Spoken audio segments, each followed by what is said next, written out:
All right, guys. So, good morning and thanks for joining in. And today we'll start with Docker. All right. So, as discussed in demo session, Docker always comes in the first because it's a new platform which Kubernetes is going to manage the container. So, Kubernetes is a management layer which manages the container. So, in one line, if I want to define Kubernetes, Kubernetes is nothing but a container management tool, right? But what is container? Kubernetes doesn't know because Kubernetes has no capabilities to create the container, right? And for that, we have a Docker. So we'll understand Docker, right? So we'll begin with the basic introduction with Docker. We'll understand the architecture. We'll understand all the semantics and nuances, right, around Docker so that we can build our foundation. We can build our knowledge base across this platform too, right? So let's begin with Docker. All right. So if you see the symbol, right, if you see the symbol of Docker, basically it's a jellyfish and it's loaded with physical containers. If you have seen the containers, they look like same, right? Now, one thing to be noted here, these physical containers, right, they have some resemblance with this Docker tool. What is that resemblance, right? So let me explain you so that we can get few details from this symbol. All right. So these small mountains, if you see, these are nothing but a port, right? Port where the ship will go and where the container, if they are destined for this location, they will be downloaded. And if something has to be picked up from this location, right, we will load into the ship and then the ship will take to the other destination. That is how the navigation will happen. Now, if you look at these containers, they are having standard shape and size, right? Precisely, they are very, very standard shape and size. The content might be different, right? Whatever has been loaded inside these containers, the contents might be different, but the container look and size is standard, right? So that is how they can fit into that particular, maybe the crane or the truck or maybe the ship, they are aligned in that standard, right? So that is why here also what we are going to do, the content whatever we put inside this container, right, whatever contains, right, my application source code, my pre-dependencies, my post configuration steps or anything which I put inside these containers, right, the contents of this container will never ever change. Let's say if I ship this container to some destination, right, the direction may be one city to another city or maybe across the continent, right, if that is the thing, whoever will receive this container, wherever it is this destined to, and whoever will receive this container, the content inside the container will never ever change. Right? That is one thing which we have to collect from this physical container. Right? So some resemblance are there. Another thing is everything has to come from this container only. Right? Nothing will come from outside. So whenever I'm building any application, right, I may need some pre-dependencies. I may need to set some environment variable. I may need to open some port number because we cannot open all the port numbers because of security reasons. So specific port numbers also we need to open on which my application will be up and running. Right, all those things has to be coming from this container only. Nothing will be from outside. Even port number, starting the services, or even your pre-dependencies or anything, environmental thing, anything which has to be from this container only. So Docker is basically it's a full package. Right, we will package each and everything. What all needs for my application, we have to just go and start the application. That's it, right? We have to just go and start the application. Whatever is needed, maybe some pre-dependency is needed, some other software needed, then my main application source code is needed, or even after installation, I need to start some services, I need to open some port number, anything. It has to come from this image only. Nothing will come from outside. So it is just like a pluggable thing. Just go and start it. That's it, right? So earlier we used to struggle a lot, right? We have to release a document, then we have to say, okay, installation guide or installation document, and we have to follow the steps. The vendor or the customer who is purchasing my software, they're not aware how the software has to be configured. They're following the step, but if they skip one step or if they make a mistake and they don't follow the steps properly, and because of that my application is not configured properly, then what will happen? They have to raise a ticket with the vendor, and the support engineer has to travel to their location and they have to train the people. They have to make the application up and running. They have to correct all the configurations. There might be some minor changes which these guys have not understood or they misunderstood the steps and not followed correctly.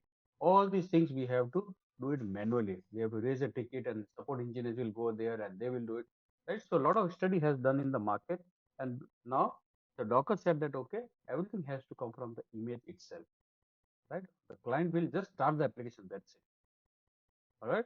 So Here also we will try to build everything into this container, and then we can ship it to anything. That means I can upload it into my centralized repository, right? And if my customer has purchased a subscription, he will log in, and with his credential and token and all that thing, whatever I provide to him, because he is my paid customer, he has purchased the subscription, all that thing, he will be able to download the application and just start the application. That's it. Right? The moment he starts the application, it should be up and running. Right. So that kind of philosophy is behind this Docker thing. Right. So we are just beginning the journey.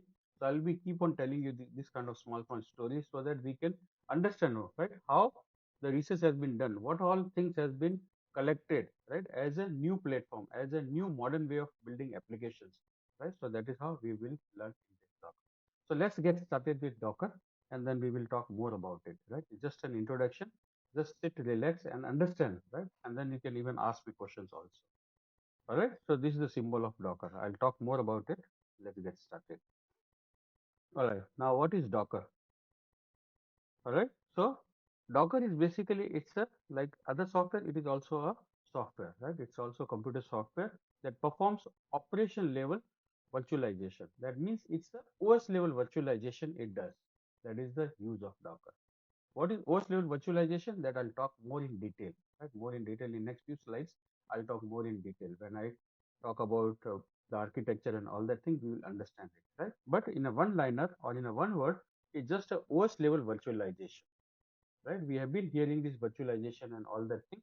Docker is something related to that, right? I'll compare also, right? What is the previous virtualization and what is containerization? All that I'll compare, right, in next few slides, and we will try to understand. But as a definition, it's basically the main objective of this tool or the main objective of this software is it does OS level virtualization, right? And we call this new uh, this new software who perform this activity as OS level virtualization, we call it as a containerization, right? So this containerization is a new terminology. It's a new keyword, right? But very soon we'll get familiar with this new keyword, right, called containerization. It's basically a rhyming word with virtualization, right? We say virtualization. Now we will be saying containerization. All right, so that is how we'll understand. So Docker is nothing but OS level virtualization. What is OS level virtualization? That I'll explain in next few slides, right? Then we'll understand the whole architecture. And then I'll also compare what is the virtualization and why we are not happy with virtualization, what are the flaws, what are the drawbacks, right? And all the things, right, whatever previously we had, right, can be handled by a new thing which is called containerization, right? And who is going to offer me this thing? Docker is going to offer me this kind of solution, right? So where we will containerize our application, and we call this platform as a containerization. Earlier we already know virtualization, but it's a containerization, right? So basically there's some correlation between the two, and which I will be talking you so that you can understand it, right? So it's an OS level virtualization for now. Just remember this thing, OS level virtualization. That is the main objective of this tool, who will help me, and going forward, I can containerize my application, and I can call this is my containerization platform. All right. So this is what we are going to talk about. So we are just beginning with our new tool, which we call containers, right, and containerizations, right. All the new terminologies, we will start building the knowledge, and accordingly, once we absorb the things, we will start telling every day, and then we will see, okay, when I say containers, container means my application which are running inside the container. What all things are done in the background, that also we'll understand, so that we can understand this term. All right. So this OS level virtualization, which we also call containerization. Now, Docker was released almost a decade ago, right, in 2013, right? So it was almost released in a decade ago, but people realized it later, right? So initially, few years just gone in, right?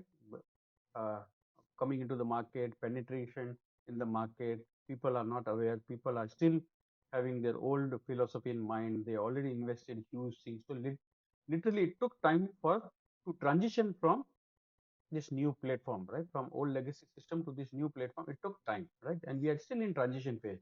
I cannot claim that, okay, we are already fully, my migration has been done into containerization and all applications are running in container, right? Big players, they already did it, right? For Google, for example, they already did it. All their applications are running inside the container, right? Few people, big players, they are still migrating the application, right? And this is such a powerful tool, that's such a powerful platform. Even the big cluster, Hadoop cluster, IoT, Edge, all the applications which are running inside container. that much powerful. Even databases, middle tier, right, front end, back end, any application, right, is part of container, right? So first we will understand the container. So it was released by Docker, right? The Docker is basically a vendor name. So what they did, they launched this tool by their own brand name called Docker. Right? It's something like Apple phone, right? I basically it's an iPhone, but they launched by their own brand name called Apple, and everybody knows it, right? What is Apple?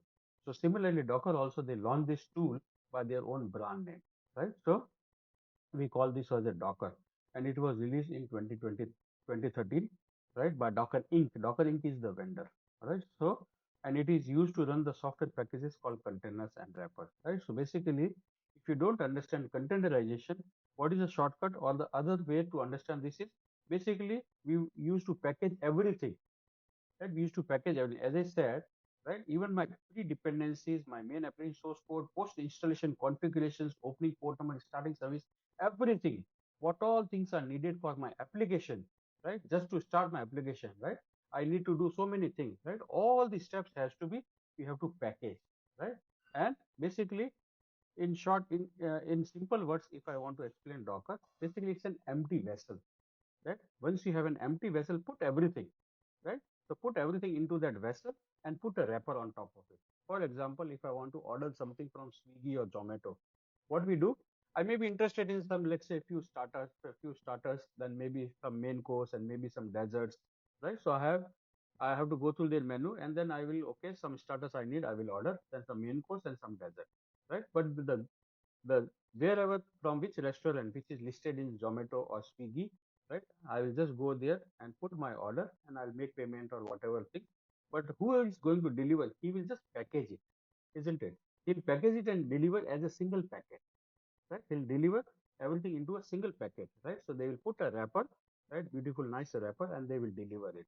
Once I receive it, I just open the wrapper and then I'll just see that, okay, everything, whatever I ordered is in place, right? And then my job is done, right? So that is how we do. So basically, whatever is there, my pre-dependencies, my main application source code, configuration, starting the service, enabling the port number or some other configuration, everything we will put into this vessel and put a wrapper and it basically becomes a package, a single package which is easy to be delivered, which is easy to be received, and then that is how we just get it, right? So that is how we just do it, right? So this is how we do it now. So this is basically Docker was released in 2013 by Docker Inc. It is used to run, right, software packages called container, right? So basically we put everything and container, right? We are saying container, right? Container is just an empty vessel where we put everything. But when you put everything, it goes layer by layer, right? So that when I retrieve the information, right, I should know, okay, which is my first layer. First layer means always dependencies, right? And the second layer, my application source code, and then the third layer where I have to start the services, because I cannot start the service in the beginning. The service has to be start only after installation, everything is done. Only after that we have to start the services. So we maintain the sequence. So accordingly, in the when I put inside the container, I put right in the particular sequence, right? So that is how it's an empty container, put everything inside the thing, wrap it up, put a wrapper, and it becomes a package so that I can do a easy delivery. I just upload it, and the guy who wants to download it, he will just download it and he'll get it, whatever he has downloaded, he will get it from that package, right? That is how this has been packaged everything into this container and we put a wrapper, right? So as this point, just remember these few things and then we will embrace our knowledge further, right? We will talk about each and every part so that we can understand all the semantics around this new tool which we are talking today, this Docker. All right, so we'll start doing it. Now if you go and look up English dictionary meaning, if you go and find out the meaning of Docker, right? This is the keyword, new keyword. But if you just go and find it out in English dictionary, it goes like this. So a person who is employed in a port to load and unload, right? Who load and unload the ship because it is coming. What is coming on the ship? The container, right? So it is load or unload, right? Or in simple words, it's just like a push and pull. So basically Docker works on push-pull mechanism, right? So when I say push, that means I want to upload something. Or when I say pull, that means I want to download something. So let's say if I build some image on my machine and I want to share with you guys, right? Or I want to share with some my client, right? Based on requirement, the image has been built. I want to share with my client. How would I do it? I have to upload this image into the repository, and the customer already have the access, he will download it. For me, it is push, and for the client, right, who wants to use it, he will pull it, right? So basically, it works on push pull, right? So basically, the definition also goes like that: a person employed on a port to load and unload ship. And who is this person? The person is Docker itself, right? All the background will be done by Docker, right? How we will do it? By Docker commands, right? We have a Docker pull command, we have Docker push command, and accordingly the actions will be done, right? So basically, it works on push pull mechanism. For more information, always go to the official link of docker.com. www.docker.com is the official link. Always go with the official link. If you go to the Google and if you type Docker, there are tons of links which will be available. And there are third-party vendors, they will be also explaining all the things. But always go to the official link, and the official link has a huge documentation. Very nicely they have documented each and every part. Right? Nowadays, it's a common practice. If you purchase or if you take any online subscription, everything will be documented, right, at the provided by the vendor itself. So they will give you each and every all the technical details, whatever references you want, whatever script you want, or whatever issues you want. They maintain their own Git repository for issues and resolutions and all that thing. So you always, it is advised to go to official links only, right? Because since we are at the very beginning stage, and I don't want to get confused, so don't go with all the links which are available on Google. Always go to the specific vendor specific link so that we can collect the right information, right? We should not get confused. Vendor link also you can refer, I'm not denying that, but the issue is they will explain, okay, purchase this product and configure this thing, and then the Docker will be running. So they will be selling their product, so they have their own steps, they have their own documentation, and we will get confused. All right. So that once we know the Docker, once we know our fundamental basic, later we can refer other documents which are needed. But at the beginning, that always stick to www.docker.com. All right. So this is how we'll be doing it. So just understand that we have to package everything, right? And who will do? Docker will do it.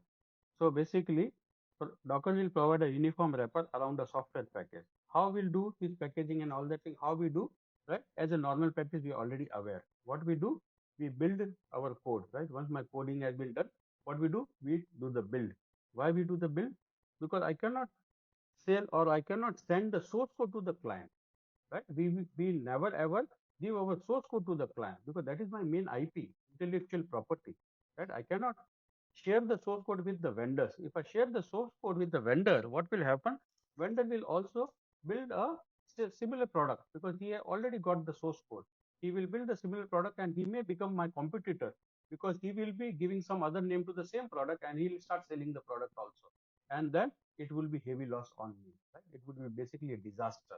So we never ever share the source code. What we do the build. Build is basically a machine learning kind of a language and will be packaged but into a binary format, right? So we never share the source code. We have to do the build, and the build artifact will be shared, right? It may be a exe, maybe a zip package, or maybe any other file which my environment, my runtime environment understand. Based on that, we package it. All right. So this is how we have to build. Once I have done my build, right, that means my solution has been built. What we do, we ship it, right? So we can share this package, right? Maybe some, earlier we used to share with floppy disk, then we used to share with CDs and DVDs, then we start sharing with the right online subscriptions, right? So everything is visible in the repository. They have to authenticate. If they have paid the, they have purchased the subscription based on their credentials, right? They will be having the subscription and credentials and everything. They can just log in and pull the download, right? Even all the updates, right? Even the Apple phone updates or Android phones or every laptop, everything, how we do it, right? Online repositories, right? So that is how we can ship it. Once I ship it, once I build and ship it, right? Then it is very easy to run any application and anywhere. Because as I said, right, we have to package everything, right? I have to package three dependencies. I have to package my main application source code. I have to package everything, port number, service, how to start service, everything. What all things are needed for an application to make it up and running, right? We have to package everything. How we will be handling service, port number, all that thing, that I'll teach you later, right? It's very simple thing, right? So don't worry about it. You have to package everything, right? So that it can it can be available at anywhere and we can run it at any time. So basically, we have to package everything, right? Nothing will be given as that they have to download this thing, they have to configure that thing, they have to open the port number, they have to do this thing, that thing, nothing is, right? Everything will be coming from my package itself. All right, so this is how we are going to do. So that is about the Docker. All right, as I said, we are still at a very initial stage, right? The background process I will tell you, right? Maybe in next few slides I'll tell you. All right, so we are just understanding what is Docker. So this is all the things which are Docker. And as I said, right, this physical content, they have some resemblance, right? So basically, if you see my last bottom line, they are similar to shipping container. Right? They are similar to shipping containers. The container is always the same. Right? As I said, the standardization has been utilized here, and we also follow the standards. Right? What is the standard? The shape and size has to be standard, so that we can put it on anything. Right? So right, all the goods trains, all my cargo ships and everything, right, it will fit into their size, right? So that is how we maintain the standards. So these are like shipping content. The content is always the same regardless of the content, and thus fits on trucks or plane or ship, right? So same way we also load everything into the standard size of the containers. The content inside the container will remain as is, right? If somebody has sent some goods we are purchasing from US or UK, they will put everything into the container. Once the container reaches India, right, we will get as is whatever has been pushed, whatever has been loaded. Same thing we will get it while unloading the, right? And so that is the content inside the container will never, and we'll follow the standard, right? So that is the whole ideology about this Docker. All right, we understood the English dictionary meaning of Docker. We understood push-pull mechanism it follows. This is very easy nowadays, right? Just push or just pull, and my job is done, right? And then everything has to be packaged. Where it has to package, that is not right. Has been discussed yet. We will discuss it, right? So that is how we'll do. So far, any questions, guys? Any question in your mind? Are you able to hear me clearly? Yes. All right. Yes. You can ask me question later also, right? No problem, right? Most of the questions, I know the basic questions, so I'll be giving you as much as information so that you can understand it. All right. And even the symbol also I've described you so that you should not miss out the symbol. All right. And official documentation link is also mentioned over here, which is www.docker.com, right? And I'll share this PDF also, right, with you guys so that you can have all the thing what we are discussing. Anyhow, we are even recording this session, so everything will be available to you, right? Everything will reach out to you, and you will have all the access to our knowledge base, right? Knowledge base of recording sessions, the information, the PDF, the PPT, everything will be shared to you guys. All right. So moving ahead, and we will understand the Docker in much more detail. Now, this is Docker architecture. All right. So very simple Docker architecture. So let me try to explain you so that you can understand. So this white background is nothing but my machine where the Docker is installed. Right. This is just a single machine. Right. As I said, the machines are nothing but a node. Right.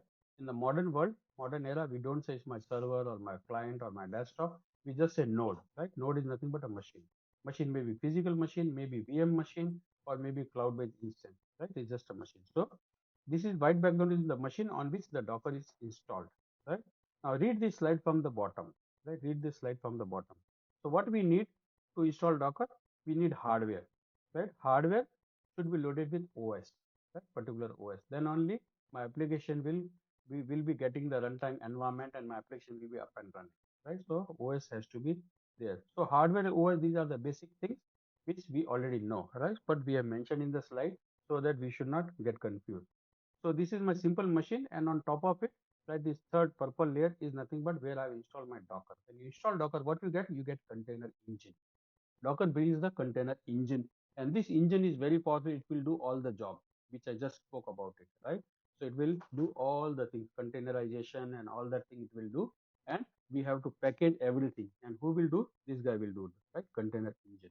So that means on the simple machine I've installed Docker. When you install Docker, you get container engine, right? And then what we do, I may need application 1, application 2, application 3, right? The normal thing, right? On machine, what we do, whatever application which I'm supposed to work, those application, those software has to be there on that machine, right? It is something like that.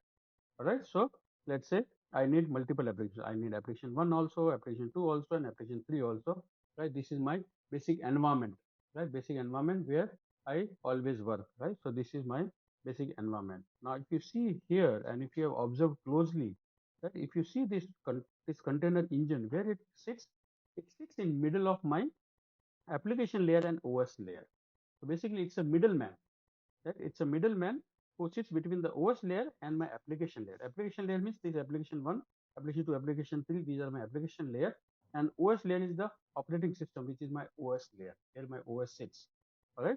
So this guy sits as a middleman, right? It sits between my OS layer, right, and on the top it's application layer. So this guy sits as a middleman, right? It's in middle. Now, when you launch this application 1, right?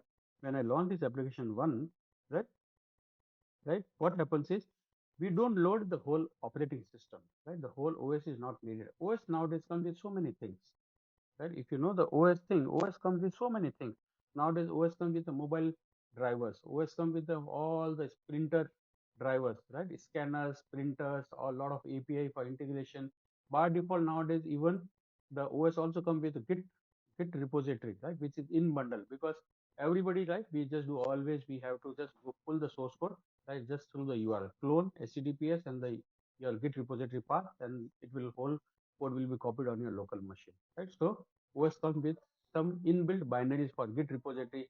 Now, if you ask me, right, the modern all the OS, all modern OS comes with even Python, right? Python and Java libraries all are preloaded with the OS. You need not to struggle, because these are the basic environments for our development, day-to-day development.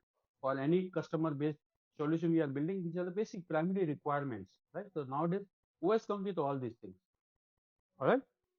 Now, when I launch application 1, do I need all the printer drivers, scanners, right, mobile drivers, all other devices, hardware, APIs to be loaded? No, I don't need. What I need is only few binaries and libraries which will help my application to be launched, right? To be launched as a runtime environment. Only those things will be needed. Right? Sorry, only those things will be needed. Right? When I launch application 1, few binaries and libraries will be needed to launch my application. Not, I don't need the entire thing to be loaded and then only my application will be up and running. No, I need only few basic things which will help my application to run. Right. So basically, few binaries and libraries are needed from the OS. Right now, what happens is when you launch the application 1, see this guy is sitting in the middle. It will do the complete tracking, right? So this guy will come to know, okay, you don't need a whole lot of things from the OS, only few selective things you need, right? Maybe few binaries and libraries are needed. So this guy will keep the track of this binaries and library. Next time when you launch this binaries and library, this guy is already aware. So what it will do, it will act as a caching agent, right? It will act as a caching agent and make these binaries and libraries as a local copy already made available for this application to be launched very fast. So next time when you launch the application, first of all, it will enhance the performance because it is acting as a local caching agent, right?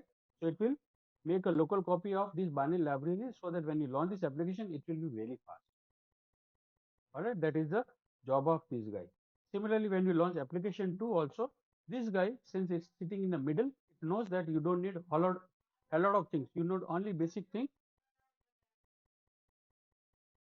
So you know only few basic things you need, right? So when you launch this application to, only few binaries and libraries are needed, right? Not the whole lot of things, right? So this guy, Docker, since it acting as a middleman, and you need not to tell him, right? This is the job of Docker. By default, this middleman will do all these things. It will do the tracking, what all things are needed. It will make the local snapshot or local copy, and next time when you launch the application, it will act as a local caching agent automatically. You need not to tell him, right? The Docker will automatically do the tracking. It will automatically come to know, and he will be prepared on its own, right? It's something like that. Same thing when you launch application 3, right? This guy is acting as a middleman. It knows that only few binaries and libraries are needed. You don't need a lot of things, and only those things which are required. This guy will prepare as a snapshot, and it will act as a local caching agent. And when you launch this application, it will be very, very fast. This guy is helping you, right, for acting as a caching agent. This guy will help you to enhance the performance. This guy will help you to load only to selective things, right? So this guy is helping. This guy is doing all the things. So the Docker is doing all the things. That is why this guy sometimes we call this guy as a middleman. All right. These are the middleman, and he sits always in between, right? Between the OS layer as well as application layer. And all the transitions which your application is doing with the OS, this guy will help you. And next time when you launch this application, it will acting as a caching agent. And if you see here, right, between my application 1 and application 2, there's a gap. Right? There is a gap between application 1 and application 2. Similarly, there is a gap between application 2 and application 3. Right? This gap means when you launch the application 1, it will not interfere other applications which are there on your machine. It will not disturb application 2 and application 3. Right? And there is no conflict between application 1 with other application. No conflict at all. Why? Because it is running in its own isolation layer. Right? It's running in its own isolation layer. Similarly, when you launch application 2, none of the application, right, will interfere with this application because it is running its own layer. Right? So isolation also, Docker also gives an isolation. Right? That means it will give you a separate partition altogether so that it will never ever conflict with other applications. Right? Or simple word, if I want to package this application 1, right, what I have to do, if I do a slice, if I draw a straight line here, if I do a slice, so this is the package, my application 1, which is having everything. It has the OS layer, my container engine layer, my hardware, everything, right? And my application binary library which are required for this application to be run. If I slice, right, if I draw a whole line here, right, this entire piece is having all the layers which is needed. Right? See my slice for application 2. If I slice down this layer and this layer, it has everything. It has OS, it has Docker container engine, it has my binary library which are needed for this application to be launched, and my application 2 source code and everything. So this is complete piece, right? I can package it. Same thing, we can package this guy also, right? So remember that if I slice it, right, it is something like if I slice, they will get everything, right? They get their hardware, their OS, their Docker engine, binary libraries, and application is running in isolation. Right? That is the job of Docker. Right? So what we have done, we have just installed Docker, and rest of thing will be done by this guy itself. I need not to tell him. Right? It is so smart. Right? How? That I'll tell you in the next slide. Any questions so far, guys? I know theoretical sessions are slightly boring session, but we have to deal with it, right? First session is always like that. No, no questions so far. Okay. Sure, sure. Okay. All right. Now, let's understand few more things because we have just begun our journey with the Docker. Let's understand other part. All right. Now here, what I'll do, I'll talk about few hypothetical things which we already know, right? So, if you know here, right, Docker versus virtualization. Virtualization we already know. We have been using more than a decade now, right? Now we are coming something else, right, on top of virtualization. But we are using virtualization. Earlier it was all physical machine, right? We have to have a huge servers running in our data centers, right? All physical servers and all that thing, and every machine, right? We have to be there in my data center, right? But now virtualization, right? Multiple machines will be part of single virtualization server. So that is how we do virtualization and Docker, right? So as I said, the rhyming word containerization and virtualization. So containerization is my Docker, and I'm comparing with virtualization, right? So Docker, I'm saying a new way, right? The new way of building and deploying the application, right? Which we call containerized or contain my application running inside container. So we say Docker container, right? Which is new way or modern way of building application. The old way is virtualization, right? Now let's understand the same thing, right? Same architecture which we just discussed. I've taken the same snapshot here, right? And this is the our virtualization, right? So let's talk about this thing. So if you know the virtualization, right? How we used to virtualize, right? We again need hardware. Hardware should be loaded with the host operating system. Host operating system means any operating system like Windows and all that operating system with various versions. I'm not talking about specific versions. So we are just saying host operating system, right? Hardware and relevant environment for this hardware, right? Maybe Windows, Linux, or anything. So the respective host operating system. And now what happens? They come with hypervisory layer. Right? We have to enable the hypervisory layer. Then only we can do virtualized environment for our application. If I want to do virtualization, I need this hypervisory layer, and this layer will help me to create a separate virtualization environment for my application 1, application 2, and application 3. Right? How we do it? So let's say for application 1, I want to create a virtualized environment. So that time we didn't have any smart tool like Docker. So what we used to do during that time, we didn't have any smart tool available. So we used to load the complete operating system, right? So guest OS means whatever in operating system or whatever version we are using, that operating system, right? So we are just not mentioning the version, we are telling as a old terminology called a guest operating. Guest operating means whatever is needed for this application, maybe Windows 10, Windows 11, or maybe something else, right? So the specific version, but it should be having hypervisory compatibility, right? So that is how we used to do it. So you have to enable hypervisory, and to create a virtualized environment for application one, I have to bundle whole operating system, because that time we didn't have any smart tool which will help me that okay, only few binaries and libraries are needed, and that is what we can create a lightweight kind of solution that was not available. So we used to bundle the entire operating system, right? And that is how we used to create a virtualized environment for my application one. Similarly, I want to create virtualized environment for my application two. We have to bundle the whole operating system with application two, because we don't know what it needs, right? We have no tracking mechanism through which we can come to know okay, only this binary needed or that binary is needed. We don't know. We were not aware, and there was no tool available, right? So we used to bundle the whole operating system with this application to create a virtualized environment. Once you create a virtual environment, then it will run in its own isolation layer, because it will create virtualization means it will create its own partition, right? Similarly for application 3 also we used to do like this, right?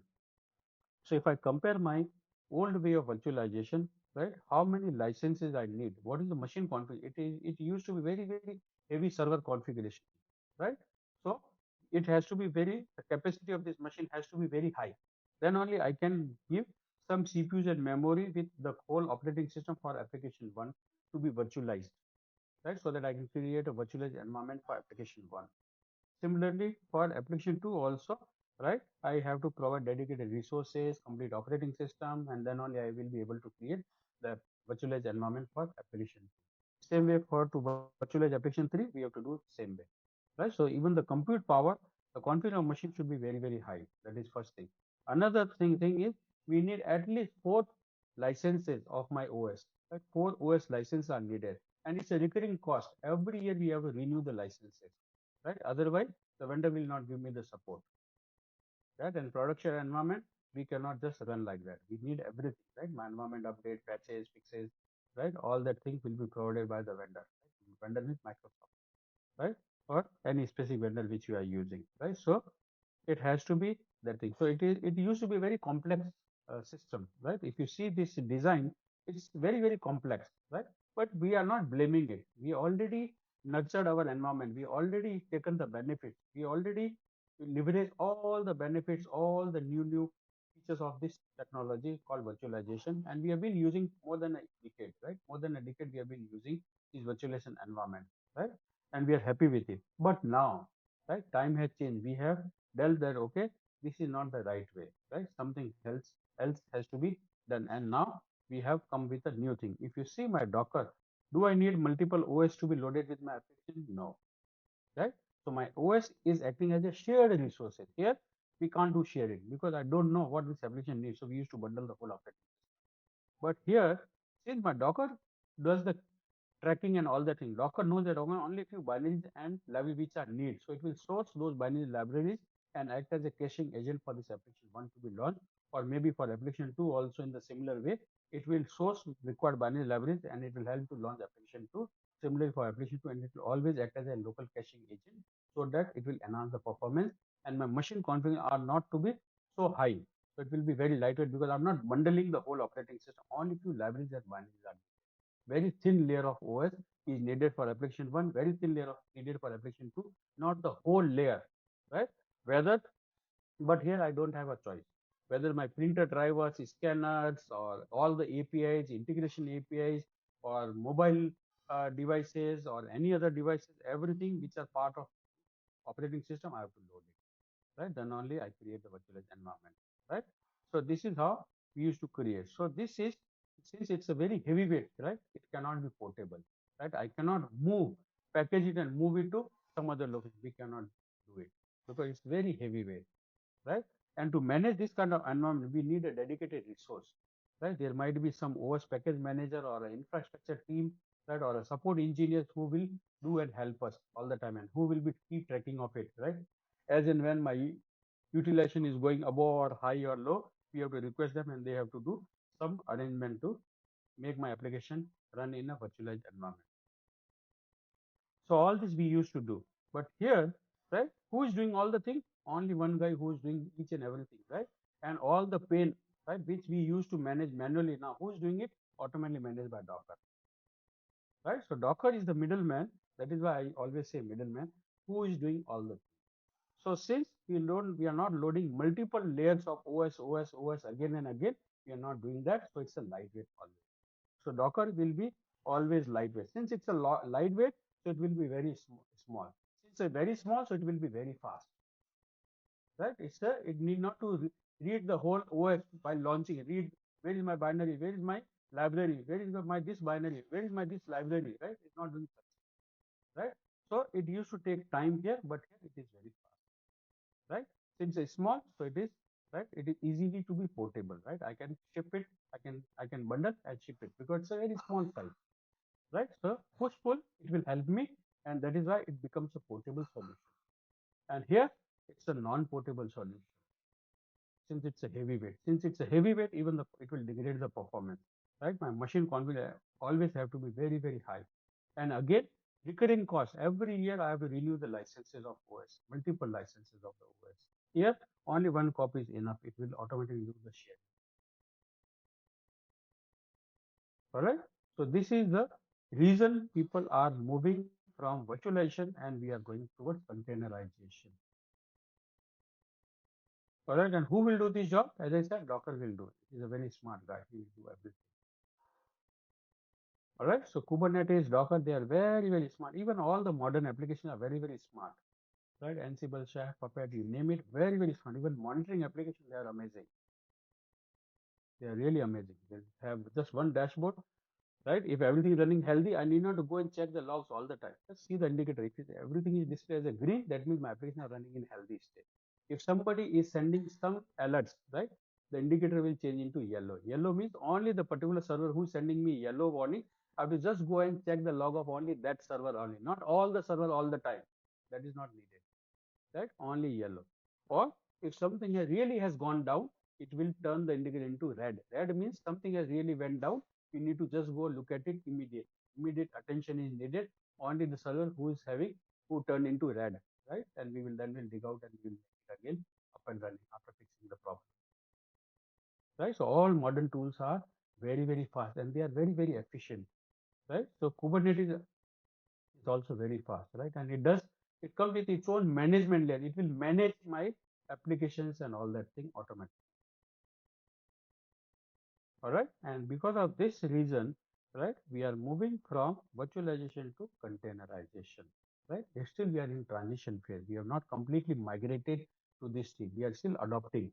We are still trying to adopt this new technology, right? And that is why there are so many jobs in the market, right? They need people who can handle this environment, right? Not this environment, right? So that is why we are here to upskill ourselves, right? To learn this new skill and add this new skill in our profile, right? In my portfolio, so that it would be very easy for me to sell myself, right? For a new job if I'm looking for, right? I can sell because this is the need of hour, this is the need of market, right? And I should have this skill. If I have this skill, I'll be absorbed. People need because people are looking for this kind of skill, right? And that is why you, me, we are all here.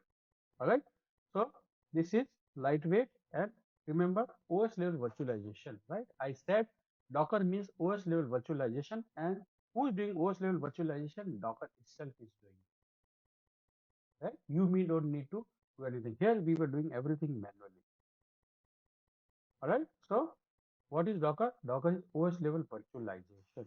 It will help me to virtualize my application. My application will be running in isolated layer, right? And it will provide what all things are needed for my application. It will help me to launch my application and it will be very, very fast. All right. So this is all about Docker. Docker is nothing but OS level virtualization, right? So that is our crux, right? So it will help the infrastructure as well as my application because it sits between both the layers, right? It sits between both the layers. That is how, right? So it will handle all the parts. So later I'll tell you how the networking, other things, it will be managed by Docker itself. Right? We have a separate session for storage. We have separate session for networking, all that thing. Anyhow, we will be understanding that part, right? Step by step. All right, guys. Any question on this slide? Any question coming into your mind? We can discuss it. I'm trying to make it very, very easy, right? So that we can understand all this part. That is the reason that we are very, very slow. Are we good, guys, so far? So far, so good. Okay, Nalin, Raj, Vishnu. Any questions, Sandeep, Rajeshwar, Vishnu, Raj, Nalin, Ajit, Hari, Sandeep? I'm good, Prashant. All right, sure. All right, I'm just checking, right? You can ask me question later also. You can post the question if you think that okay, this question is not at the right time and you may forget the question, put it on the chat also. Right? At the end, we'll go through the chat before we wrap up for the day. Before we end this meeting, I'll go through the chat, and if any questions are posted, right, we'll take up those questions also. Right? You can utilize our chat also for that purpose, so that we should not forget the things when we are discussing. Right? But try to understand things. Anyhow, we'll be doing practical things, right? This tool we cannot just learn by theoretical knowledge only. We have to build our capability by doing hands-on, right? So we'll start doing the installation and all that thing, right? And then we'll do all hands-on things, right? All this post-poll, containerization, image, everything we'll be doing. We will also build our own images, right? Image is nothing but a package. Docker understand only one format, that is image format. There are not multiple formats for packaging, right? Like zip, tar file, zip file, exe file, or some dot library file or some file, right? Docker doesn't run. Only one format is Docker understanding, that is everything will be part of image. If I want to create some package, I have to build an image. If I want to use some already pre-created packages, I have to use as an image, because Docker understands only image format. And image is basically what happens is market research says that when you have so many configurations, right, people will tend to make mistakes, right? Though it's very simple, set enable variable, but they don't know where to go, which path you have to go and set this variable. So they will make a mistake. It is tend to be right. People will make mistake, right? People will tend to make mistake, right? So likewise, like so many things are there. So image means everything I've captured it, right? Nothing will go wrong because image is always as a read only. You cannot modify it, right? You can use 100 times also, still you cannot modify it. You can use 1000 times, still you cannot modify it, because it always comes as a read only. And all the con which are there, nobody can change it. So that is the standard I can follow if I want to deploy my OS for 100 servers, right? Same image I can deploy 1, 2, 3, 3, like 3, 4, like that, 100 servers, right? Everything will be having, all the 100 servers will be having the same configuration. Nothing will change. Not even a dot will change, right? Not even a dot will change. So it would be very easy for deployment also, right? Because nothing will change, and it's a standard, it's a tested thing, right? Verified, validated, and tested thing which I can apply, and it will work. It is expected to work, and it will work for sure, right? So it will, it will save my time, it will save my efforts, it will save my engineer or people's manual efforts. Everything is just deploy the image, and that's it. And Docker understand only one packaging format, that is image. All right. Anyhow, I'll be talking more about it because we have not started anything about building the image or understanding the image. Very soon we'll be starting it. All right. But I'm just telling you so that you should not forget it. Let's keep the ball rolling up, right? So let's go ahead. Now we just understood Docker architecture, right? So let's summarize, right? In day to day, how we can remember, right? The layers we have just understood, but how we can do that, right? So let's understand here. So here what happens when you install Docker? This white box is nothing but a machine where my Docker is installed. When you install Docker, it comes with 3 layers inbuilt, right? And when you install Docker, it is just one single installer only. We don't install manually 1 layer, 2 layer, 3 layer, nothing like that, right? Just click, click, click, and my Docker is installed. When you install Docker, you will get these 3 layers automatically. What are these 3 layers? So we got this called server component, which we call Docker daemon, right? Basically, Docker daemon is nothing but a service. Sorry. So Docker daemon is nothing but Docker engine, right? And when I say Docker engine means Docker service will be running all the time, right? That is how my Docker engine will be started, right? So we have to start, right? We have to start the service, and the system related services we always call daemon, right? We always call daemon, right? So this is service. In short, sometimes the daemon we say D, right? Docker D, right? So I can also say in short Docker D. The full form is Docker daemon, short form is Docker daemon. It's what is this? This is my main service of Docker. Docker runs on some service, right? All modern tools, right?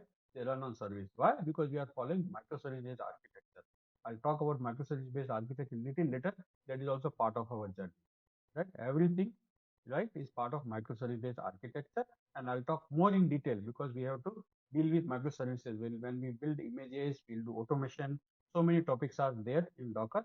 And that time when I jump onto those topics or when I touch upon those parts, I'll talk more about microservices. We will understand services, and then we start creating our own services also. Right? I'll teach you how to create services. Right? We'll create services, and the service will help you for automation. Right? You have to just start the service. Everything with the service will do. It will read your file. It will read your configuration. It will load the image. It will start the content. Everything will be done by this image. They will enable the port number. They'll do everything. So microservice will do all the jobs. So Docker has so many things. Docker services, right? Docker engine is built on microservices, and we will also build our images or the pre-existing images we can customize also.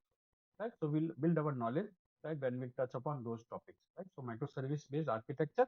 So microservices are all the software, they come with their own service. Right? Though I've done the installation, but my application won't be up and running until and unless I go and start the service. Right? And you might have noticed it. Web-based server, right? WebLogic, WebSphere, right? Apache server, HTTPD server, all the servers, internet servers, all web hosting servers.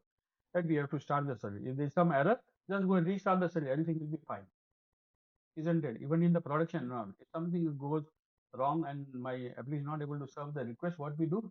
Restart the service. That's it, right? And this service by as a good practice also, every week once in a while you have to start the services. If your application is so critical, once in a month you should start the service.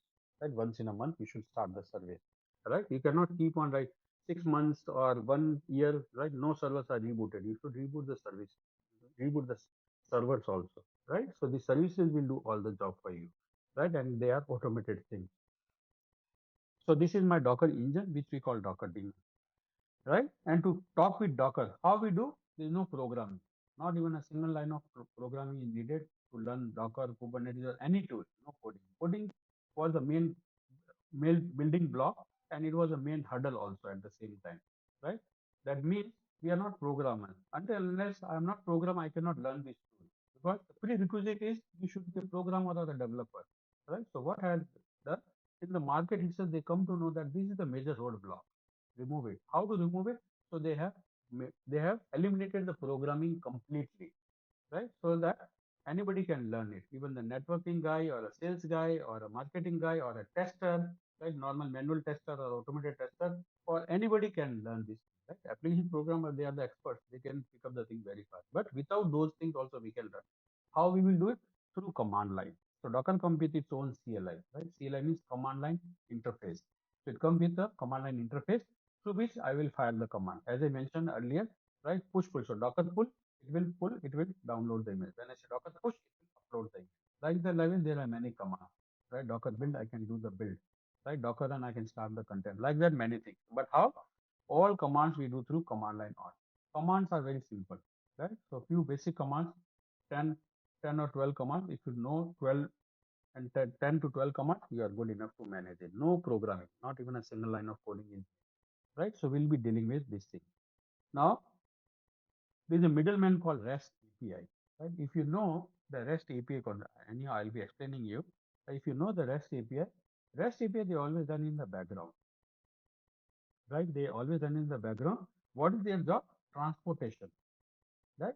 Basically transportation. Right? Let's say there is a mangoes. Right? Mangoes are very famous coming from Ratnagiri. Right? If you are from Maharashtra, right? Or from Mysore, or maybe from Andhra, right? So mangoes are coming. But how to get it in Bangalore? Right? Through the transport. Right? We have a huge transportation system, right? Every morning when I go to the vegetable market, right, or a fruits market, I just get it there and I can buy it in Bangalore, right? It is produced in somewhere in Ratnagiri, but I can buy in Bangalore, right? So anything which is even the US brand, if I want to go to market, let's say I am interested to purchase a Puma shoe. It's not manufactured here, but I go and purchase it, right? Anything. I'm just giving simple example. They may be available locally, but I'm just giving the example because of transportation. Correct? So this guy acts as a transportation agent. What it will do? It will collect the command. What are instructions? Commands are my instructions to the Docker image. That hey Docker, please pull the image. Hey Docker, please push the image. Hey Docker, please start the container. Hey Docker, please stop the container. I don't need it. I want to remove it. Right? Start new application. Right? Who will take this all my commands? Who will take all my instructions? This guy will take my instruction and send it to server, right? My container engine, and they will get processed. The server will process because this is just a CLI layer, right? Command line layer. This doesn't have a processing layer. No compute layer is available. So computation will be done at the server side. So this guy will collect my instruction and send it to Docker. Docker engine will process my command and it will again collect the output and send it back to client. So this guy is acting as a middleman, client to server and back server to client, client to server and back from server to client, right? So that is how the transportation guy will do. Carry from here, dump it here, carry from here and dump it here. So to and fro, this guy will be talking all the time. So for my Docker CLI, if I want to do some action with Docker, right, and the compute power is my Docker engine. So who will send my instructions to Docker server? This guy will send. It will act as a middleman. Right? Now let me explain what is REST API in a simple word so that you can understand. Right? Now, let's say normally we are doing every day. So I'll use the same example which we do every day. Right? So what I will do? Let's say I I want to search something on Google. What I do? I just open the browser, and in the browser, just go and put keyword, right? Whatever I'm looking for. Right? Based on the keyword, the browser will give me tons of links, right? Hundreds of links it will display. I can click on the link and I can get my information what I'm looking for. Right? So this is how we do right in Google. Now, is Google uh, database or Google search engine or Google database is installed on my laptop? Right? It is not installed on my laptop. So when I do some keyword on the browser, when I put some keyword, where they are going? Right? Basically, REST API will take my command of the keyword and those keywords will be searched across the Google search database engine, right? And from that server, from the database, right, based on my keyword, it will fetch the information. So basically, it I is taking my keyword. Sorry. your voice is not so clear. Yeah, yeah, that's correct. Okay. How is it now? Yeah, better. Okay. Thank you. All right. So when we go to Google, right, what we do, we have some keywords, all right? When we have some keywords, right, but the Google search engine or Google search engine database is not installed on my laptop. I need not to install it, right? I have to just put it on the browser, that keyword, it will go automatically, right? It will go to the Google search engine, search in the Google database, and based on my search, it will fetch the information, all right? Based on the search engine, it will fetch the information. So basically, I need not to install the whole Google search engine database. It's very huge, right? May not be fit in my laptop also, right? But do I need to install it for just to find out few information? No, I don't need it. Right? Any information, right? Some religious information I'm searching from 1800 or 1600 BC, right? That also I can fetch it from Google, right? But those keywords, where it is they are going to automatically, they are going to Google search engine across the database. They will run as a query, and this query will fetch the information from database and populate the information on my browser, right? In terms of hyperlinks, then I go through the links. There are tons of links, right? And then I can click on the links and I get the details, right? But is that Google search engine database need to be installed on my laptop? Not needed, right? That is not needed, right? So that is how the REST API, what it will do on the browser, right? When you launch the browser, right, what you need, only internet connection, right? So just open the browser, put the keywords, these keywords, REST API will collect it and send it to your Google search engine database, and it will automatically query and fetch the information. It happens very fast. Within few seconds, it will populate all the links on the browser. It happens very fast, right? So basically what is doing, basically REST API is working in the background, right? Who will do all this transportation job? Take your keyword, send it to Google search in database and query inside the database and fetch the information and populate on your, publish on your browser, right? All the hyperlinks it will publish. So who's doing all this background job? The REST API is doing this job. How they are doing? Through the URL, right? Through the, what it needs, the starting point is URL, right? If my URL www.google.com is appropriate URL, right? And then that means my Google search engine is open through the URL. And then whatever I type in, it will act as a query. All right. So that is how the REST API will also do automatically inside the Docker. Basically, it's a service which is running all the time. It's a continuous loopback service which is running. It will take the instruction the moment I press the enter key. It will send the instruction here. and the server, it will process, and again it will collect the output and send it back to client, right? So to and fro this service will do. So basically when I install Docker, three components will be available to me, right? One is the server daemon service. Basically it's a running program, or I would say the service which is running. And the second is REST API, which is the interface, right? It comes by default. And then the command line interface through which I will be interacting with Docker. All right, I will be interacting with Docker. How would I be interacting? I would be interacting through this CLI layer, this command line. All right, so this is how I will be interacting. So when you install Docker, these three components will be made available, right, by default. All right, this is how my Docker is coming with these three things. All right, now let's understand the Docker container life cycle, right? What operations we do. So when I say life cycle means day-to-day operations, all right, day-to-day tasks which we do, right? So this white background, as I said, is the white background where my Docker is installed and everything will be doing. So how we will be doing? We will be doing through client, right? This is my CLI, right? Which we just saw in the previous diagram. This is my CLI. And as I said, no coding, no programming, nothing, not even a single line of coding. Everything will happen through commands.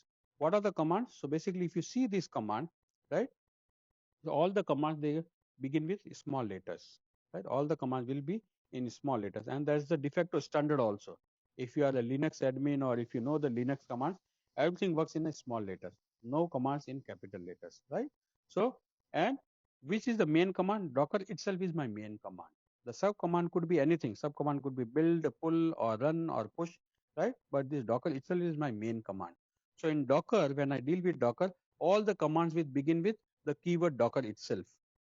All right, because Docker is my main command, right? And the sub command based on my action, what I want to build, I will say Docker build. Why I want to pull some image, I'll say Docker pull. I want to run some container, I will say Docker run, right? So all the things are through command line. So this is my client, which is nothing but a CLI, right? And this is my Docker daemon, right? Docker service is running, right? This is my Docker daemon where Docker service is running. So compute power is with always available with Docker daemon. How will I do? So if you see this dotted line or this minus hyphen sign or this combination of hyphen and dot, all these are nothing but my REST API, right? So when I say Docker build, right? So Docker build, the instruction REST API will take my instruction and send it to Docker daemon. Docker daemon will receive my instruction as a Docker build. It will start doing the build, right? It will do the build because the action I am requesting the action, and Docker daemon will do the thing because it has the compute power, right? And REST API will do this thing. All right. So this is how it will do the build. As I said, when you build anything, so it will take the source code and build into only one packaging format which Docker understand, and that is the only format which Docker understand, which you call image. So everything will be packaged into image. Basically, images are always binary, right? You will not be able to see source code. It will be built into an image, and these images are runnable thing, right? You can do. It's something like a installer. For example, I want to install MS Office on my laptop. What I need? I need an installer, MS Office installer. When I install it, right, it will be basically a package which will be downloaded on my laptop, isn't it? So same thing, image is also like that. Once the image is downloaded on your machine, right, all the source code or everything is there is coming from this image. It's coming from this image. Once everything source code is available, I can start the containers, right? So image is nothing but your installer, right? Let's say I've installed MS Office, right? Now I want to create one MS Word document. What I have to do? I have to launch MS Word application, and then I can create my own document. I may be having some pictures, some flow diagrams, some descriptions, right? Put all together, then I can create my own document. But for that, I have to launch MS Word, right? The MS install is just the installer package. It cannot create documents on its own. I have to tell him that, okay, I need document to be created, then I have to launch. From this install, I have to launch MS Word. Let's say I want to create one Docker training PPT. I want to create for our batch. I want to create one PPT. So I have to launch, right? What I have to launch? I have to launch Microsoft presentation application. And then on that, I can build my slides, right? The introduction slide about Docker, picture of Docker, then flow diagram, right? Some image, some graphics, all that thing, and then I can create my PPT. So I have to launch it, right? So Docker also works in the same philosophy. That means if you want to download, if you have this image, right, maybe any application, maybe my front end web application or maybe my database application, it will be coming through the complete source code will be coming through as an image. So images are nothing but your installer, you can say, right? This is my MS Office installer, and then I can launch anything. So when you launch, right? So when you launch means the runtime, right? The running instance of an application is called containers, right? So container need a source code. Who is providing the source code? Image will provide the source code, right? So that means once I download, that means the source code will come in that image, and from the image I can launch any application. So containers are nothing but a running instance of an image, right? Running instance of an image. What is image? Let's say this image is of database. So when my database is up and running, that means it is running from this image, right? So running instance of an image could be my database, my front end, back end, middle tier, anything, right? So when you run it, right, that time we call it's a container. All right. So running instance of an image is called containers. Right. Now there's a difference between container and an image. Right. What is the difference? Right. So container always needs an image, because who will provide the source code? Images only, right? So image will provide source code. So containers always need an image. Then only I will be able to launch the application, right? As I mentioned, right? If you install MS Office, right? My problem is not yet solved. I have to create document, right? So the installer will just keep quiet and sit on my laptop. That's it. But when I want to create document, I have to launch the application. I may want to create document 1, document 2, document 3, anything. It will not stop me. But the installer has to be available. Then only I will be able to start my job, right? What is my job? Creating documents, right? Maybe multiple documents, right? So the image is needed. Who will provide source code, prerequisites, everything is coming from the image, and it will help me to run my application. So running instance, when any application is running, that time we call it's a container. All right. So container and images, they go hand in hand. Both are needed. But images are just a read only, right? They are read only. I cannot modify. I cannot just go and modify and make some changes and again launch it. I cannot do it. Images are ready made, right? These are read only. And once you have the image, the source code I cannot modify, right? So whatever image has been provided to me, let's say this image is having Nginx 1.0 version, I can launch only application 1.0. I cannot make it 2.0 and launch it. No, I cannot do it, right? Because images are read only. Containers are read and write, right? Read and write. That means when I have MS Office installed, right, I have created document. I can modify document tomorrow. Yes, I can enhance document. I can modify some pictures. I want to add few more details. I can add and update the document, right? So updation of document can be done, and all the versioning and all that will be captured, right? In a right version 1, version 2, version 3. What all modification I do, it will always capture as a metadata in terms of versioning, right? So all the information will be available to me. So containers are read only. That means I can make changes at a container side. I can want to do some installation, create some files, create some directories, or do some kind of customization. I can do it. But images I cannot change it.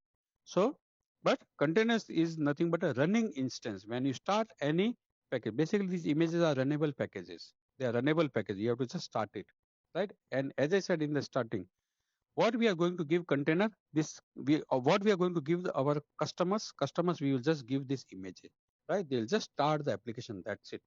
Yet everything should come from this images, and that is how we will be understanding the Docker images, and we'll start building our own images by packaging, right? So we have to do the build. Once you do the build, right, Docker will give me one full image, and that image should we have just go and start the container, right?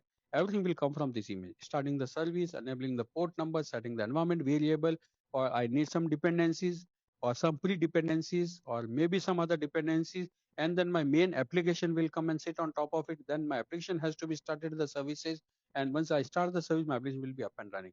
Everything will be coming from the image. So basically, it's a running instance. So we will not do any customize. We'll just start it, right? Since the source code is available, I can start multiple containers also. It is not one-to-one mapping that only from one image one container will start. It is not like that. Similarly, in MS Office also, I gave you the MS Office example. It's not restricting me that it is not restricting me that only one document to be created. I can create document 1, document 2, hundreds of document I can create from the same thing, and but I'll keep different names. Right? Document 1 for other purpose, document 2 for other purpose. I can do the naming and all that thing, but I can create multiple documents. Same way, when the source code is available, I can create multiple instances also. Multiple containers I can start because my source code is locally available. I can start my containers. Right? What is the need of multiple containers? All that thing that we will discuss it later. Right? For IBM customer, right? I have separate container for Oracle, like that for various application need, we can create multiple containers also, right? So what is the difference between image and container? Image is a read only and my source code and everything is coming in an image, and Docker understand only one packaging format, and that format we call as an image format, right? So whole applications are here, and then you have to start it, right? So we say Docker and we say this thing. So dotted line Docker build and dotted line is coming here. So this is my image will be built, and then once the image is built, I can start the container. Now next command is Docker pull, right? Docker pull is with a hyphen sign or a minus sign. So minus minus sign Docker given and minus minus sign. So pull. Pull means we have so many container images are available. Almost you say it and we have it kind of thing, right? Millions or million application already packaged into container images, right? So you name it, you want SQL database, Microsoft database, or any other Nginx application, or any frontier, middle tier, any application you name it, we have it in our server, in our repository called registry, right? Why we are not calling it a repository and why we are calling it a registry? Repository is nothing but where you keep all your things, right? It's a repo. It's a repository where you keep all your things. So Docker has its own specific repository where we keep images, because Docker understands only one format, images. So we are not using Git repository or any other. You can use it, no problem. But Git repository, we can put anything. I can put document, I can put TXT file, I can put Word, PPT file, or any binary file, any package file, any software, any PPT, any material, anything I can put it. But here only images. So that it will not get confused and all the images. But why we are not calling it a repository and why we are calling it a registry? Because you have to register. Your image has to be registered. Register means what version, who's uploading, all the detail has to be captured here. So the metadata is needed, right? Metadata means versioning, author, who is building this image, is coming from IBM or Oracle or some other vendor. All the details are needed. That means each and every image has to be registered on this repository. That is why we don't say it's a repository, we call registry. All right, registry is nothing but a repository only, but we have to register. That is why the name is also called registry, not a repository. Right? Where this repository is, it's already available. Let me go through it and let me tell you. So if you go to Google, right, and if you just say here, right, www Docker Hub, right, it's like GitHub, we have Docker Hub, right? This dockerhub.com, right? So there is repository, right, which contains all Docker repository, right? Normally the other name is we call library. Library means what is mean? What do you mean by library? Library where we keep all the books, right? I may have hundreds of books, maybe thousands of books, or even the millions of books I can keep in my library, right? So there are many huge libraries, right? So it's also a library of images, right? Where we can keep all the images. You have to just come on hub.docker.com is the repository and it's developed by Docker, right? We call hub. When you say hub, the hub keyword like GitHub, Docker Hub, other repository, right? So anything which is available for public, we say hub, right? Anything which is publicly available, right? As a open source community, we call hub, right? So Docker Hub, GitHub, like this, we use the standard terminology. So Docker Hub is a repository. You have to just come here, log in, accept cookies, login and all that. You can log in with your Google ID. This guy doesn't need any credit card or anything. It's a free, right? Just come here and register. I will request please sign up this your account. Please open it here. We will be using these repositories also. All right. So just come here and open it. Right. So let me come here. So what I did, Yes. I just yeah, I just go to Google and type it www.dockerhub.com or just say Docker Hub in Google, right? And then open this link, Docker Hub. Alright, this is the URL. If you want, I can put it on chat for your reference. Our chat is here. Just sign up, right? It's a free, right? You can register your email ID. Give valid email ID because they'll be sending activation link to your email ID. That is the only thing needed. No payment, no credit card, nothing. Alright, so this is our Docker Hub, and we call Hub, right? It's like GitHub. We call Docker Hub, right? GitHub, Docker Hub, right? Hub means public repository which is available in public community. We call hub, right? So this is GitHub, Docker Hub, right? And then just sign in, right? So you do sign. If you don't sign in, again, you can even search it, right? So this is here. If I search, let's say MySQL, right? So all versions of my SQL database, the images are already available, right? Percona, right? PH my admin, right? Bitnami, MySQL, all the things are available. Right? Just click on it, you will get all the details. So they have given all the details. You have to just click, it will open a particular home page for that application or container image, and all the details are available, right? Which version it supports, right? Which OS, right? All the links are available, right? Repository links are available, right? What is MySQL? They've given explanation also. How to use it? They have given the commands. Everything is available, right?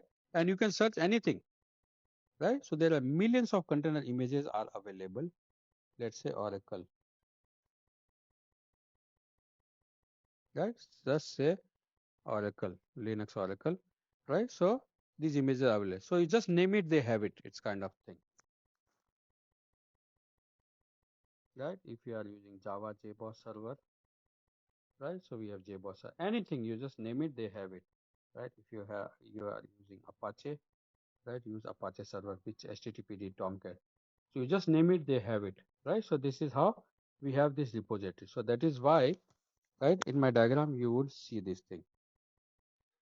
All right. So registry will be also using. By default, when you install Docker, there is a hyperlink which is already go to this repository by default. So Docker is already Docker installer comes with Docker repository link. It is already there in one of the config file, and by default, when you do push pull, it goes to this registry by default, right? So it will go, so and you will see all the images. So when you say Docker pull and you give some image name, so Docker daemon will say, okay, I have to pull the image. It will go and pull the image. So if you see, right, this hyphen hyphen sign or minus minus sign is the thing, and hyphen hyphen minus sign is coming to the repository, and it will pull the image, this image. If I want to put this Nginx image, it will pull this Nginx image. If you guys are knowing the Nginx and all that thing, world's fastest web server, right? So I'll talk about Nginx probably tomorrow. I'll take this example and I'll tell you what is Nginx all about, right? And we'll also start using world's fastest web server, all right? So all that we will do it. Let me hide this, okay? So this is how we'll do. And Docker run, when I start Docker run, so this command, so it is mix of hyphen and dot, hyphen REST API, hyphen dot, hyphen, this is the line, right? So three lines, one is for dotted, which is for Docker build, Docker pull, and this hyphen and minus sign, right? Docker run. Docker run will start container from the downloaded image, which is available, start the content. So I can start the container, right? So basically day-to-day operations, we do like this, right? These are the day-to-day operations. So it is very easy, right, to learn these things. There's the Docker and Kubernetes, they are very standard tool, and even the architecture is very, very simplified architecture, right? I love this architecture. They have simplified so easily that anybody can learn it, right? So for us, every day we'll be dealing with commands only, no coding. All right, we will be doing, and the REST API will take commands, and who will be processing my command? Compute power is with Docker daemon or Docker engine. Other name of Docker daemon is Docker engine, and according my actions will be done.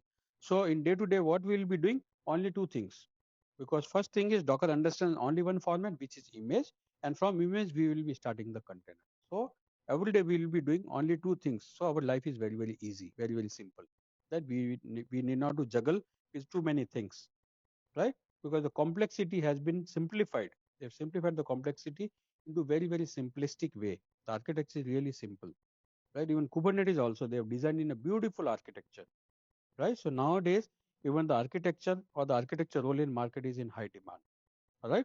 So it has been architected in such a way that every day we'll be dealing with commands, and based on the instruction it will be done. And what we'll be dealing with every day with images and container. Image is the only format which Docker understands, so there are no too many formats which we have to understand, only one format, image.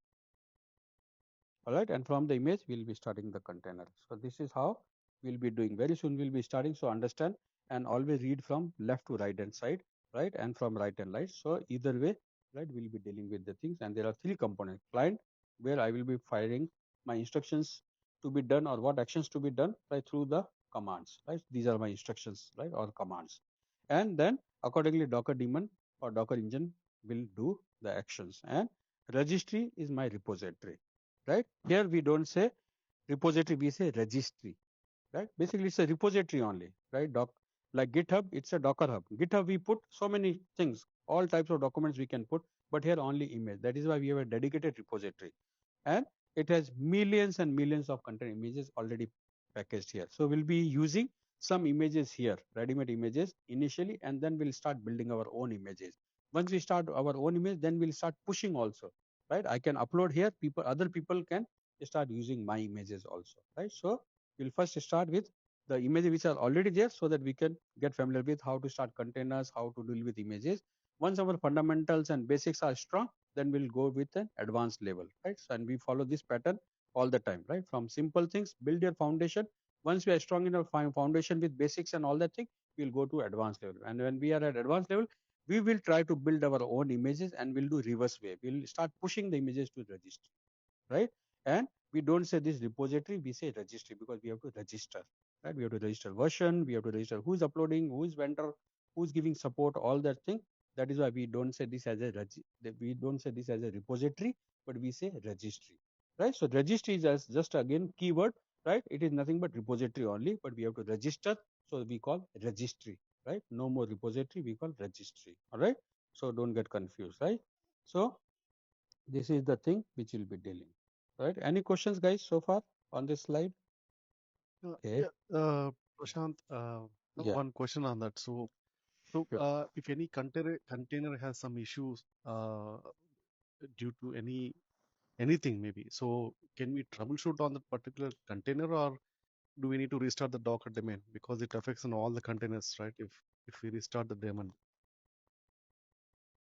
Daemon means Docker service, I mean, Docker yeah, engine, yeah, or yeah. container. So if any of these container has some issues, can we do Yeah. troubleshoot only on the particular container, or Okay, I got your I question. mean, container will have some Yeah, issues, right? yeah. Yes, yes, yes. Of course. Due to any reason. Yeah. Yes, yes. Oh, I got your question. Okay, let me explain it. So we can troubleshoot container. When any issue with container, we have to troubleshoot container. That is allowed. We can troubleshoot it. Now, once you troubleshoot, you find that some config issues there, right? That means some issue with the image. All right. Then image are read only. We cannot customize it. But if something is needed, I have customized. Let's say MS Word example. Let me go back to my previous example. And in document, some people reporting that this diagram is not proper and they want to be modified. Then I explained him. They said, okay, whatever you explained us, that can you please update this document also, and whatever the content you are saying, can you please update the content also in this document. That means I'm allowed to modify my document. Same way we can modify our container. We can customize things. We can check the log of these containers, right? From the logs, I'll come to know what is the issue.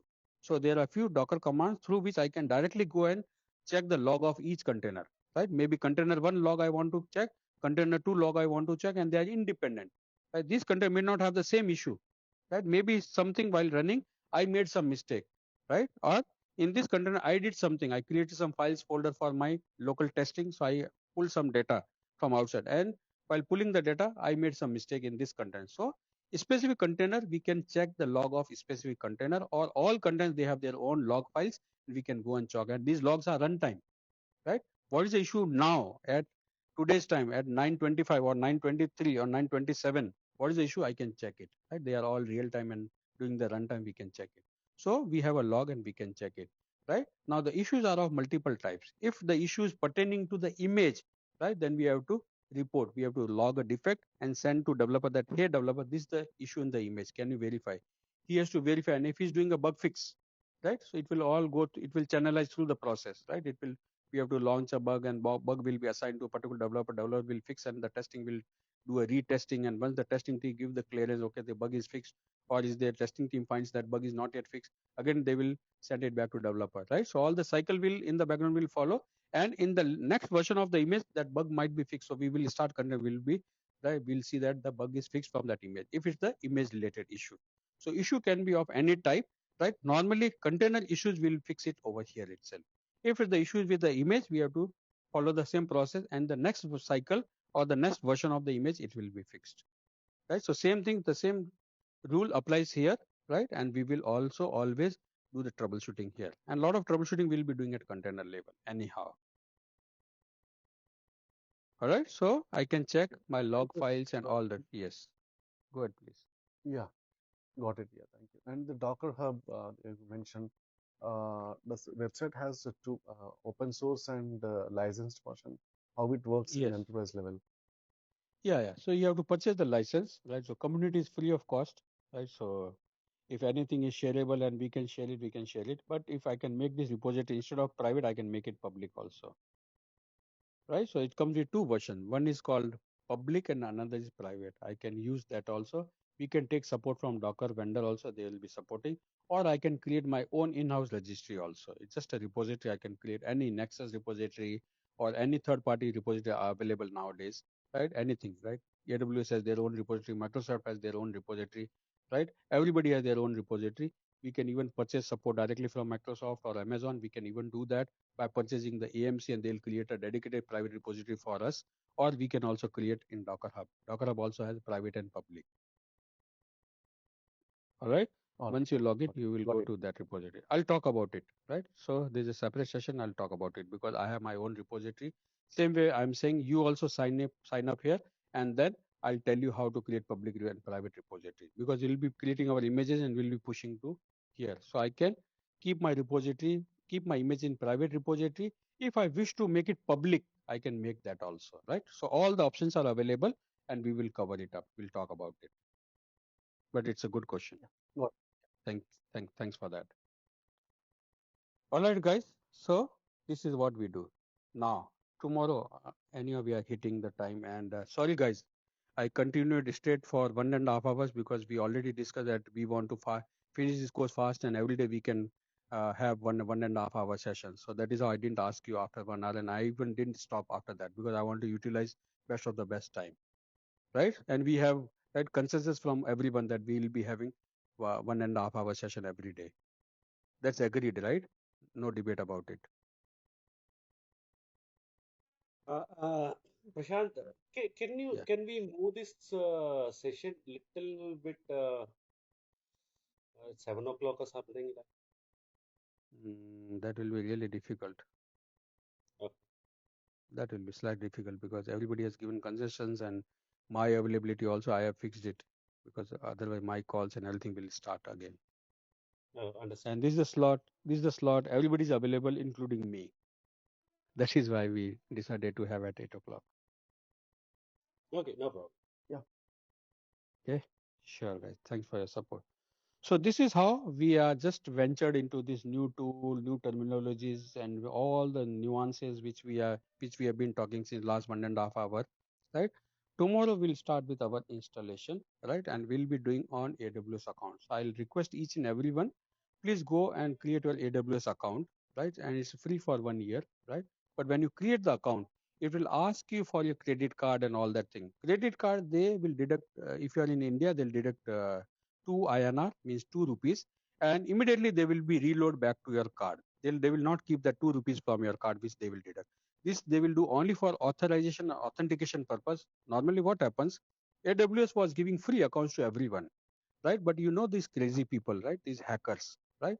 These intruders and hackers, what they did, they were using AWS infrastructure and doing the hacking, right? They create dummy accounts and they were doing the hacking, right? Later they found that okay, people are misusing the AWS infrastructure, so they said okay, we will give free accounts to the authenticated and authorized people, and for that they have come up with this validation process through credit card that you are validate your information, whatever you are giving, your name, email ID, mobile number, address, or credit card. They'll just do verification. They are renowned people, we can trust it. Microsoft, Amazon, they are very big player, right? We can trust him, we can have full faith with these guys. So they'll deduct 2 rupees if you are in India. If you are in US, they'll deduct $1, right? Or if you're in your UK, they'll deduct €1, and they will resend to you. So it will be reloaded back to your card automatically, right? It will only for verification they do it. Once you do that, right, you can use free account. So we'll be using free account. No charge will be, right, for Docker or anything. No charge will be there. It is absolutely free for 1 year, right? I will be using for 1 month or 2 months based on our training session, all that thing. But later also you can use the same account and you can practice it. And if you are mobile user, you are roaming here, there, no problem, right? What you need just your login on browser and you can create your own lab, right? You can create your own lab and you can use it. So I'll be taking only the AWS instances, means AWS machines only, and I'll be setting up my own environment. So they will not charge me for anything and it will be absolutely free, right? If you know AWS account how to set up, well and good. If you don't know, right? I'll tell you and we will go through it. I'll give you a small walkthrough and all that thing, we'll do it. But if you know, just go through and do it, right? So what you have to do, you have to go to it, you have to open a browser and say Amazon console, right? So AWS management console, just go to official website, right? And here create an AWS account. Click on this link, right? Here, basically there are 4 or 5 steps, right? So you give your email ID, what name you want to appear on your account, give your name, verify the email ID, they'll send you activation link, and one of the things they'll ask you for credit card information. Just enter the credit card. If you have virtual pay PayPal account or any virtual credit card account, anything is fine. Right? Only authorization they want to that you are authorized and authenticated person, they will give a free account for you. Right? Only for that purpose, because earlier hackers were using it. Right? That was the issue with this. If you want, I will just send you this link as well on the chat. Just ready with it, right? So it would be very easy for us. Right? And tomorrow onwards, we'll be starting our hands-on sessions. With my chat.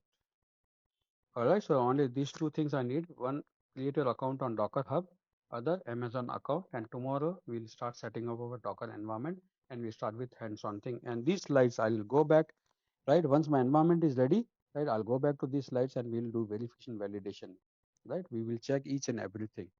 All right, whatever we have learned, we will go and we will check everything on our slides, right? All that thing we will go and we'll verify.